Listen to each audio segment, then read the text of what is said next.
এখন আমরা আছি চংচিংয়ে 1970 সালের একটা পারমাণবিক রিসার্চ সেন্টারে। পাহাড়ের ভিতরের জিনিসটা করছে আন্ডারগ্রাউন্ডে, পাহাড়ের নিচে। আমাদের ইউনিভার্সিটি থেকে এটা ঘুরতে নিয়ে আসছে। দেখেন বিশাল বড় টানেল আছে, এই টানেল দিয়ে ভিতরে যাইয়া দেখাবো।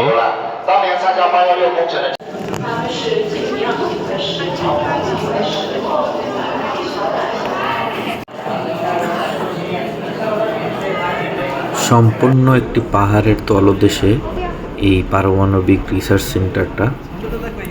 আমাদের ম্যাপে দেখাইলো এটা 25 কিলোমিটার হচ্ছে দৈর্ঘ্য প্রস্থ সবকিছু মিলায়, মানে একটা বৃত্তাকার পাহাড়ের ভিতরে 25 কিলোমিটার এলাকা জুড়ে এটা তৈরি করছিল 1970 সালের। এইটা হচ্ছে রিঅ্যাক্টর।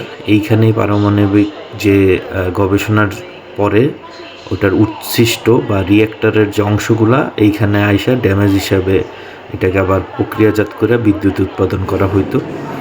চায়না অনেক আগে থেকে অনেক গবেষণা নিয়ে কাজ করছে, বাট পৃথিবীর অন্যান্য দেশের মতো চায়নার গবেষণাগুলো সচরাচর সব মিডিয়াতে যায় না, এই জন্য মানুষ জানতে পারে না।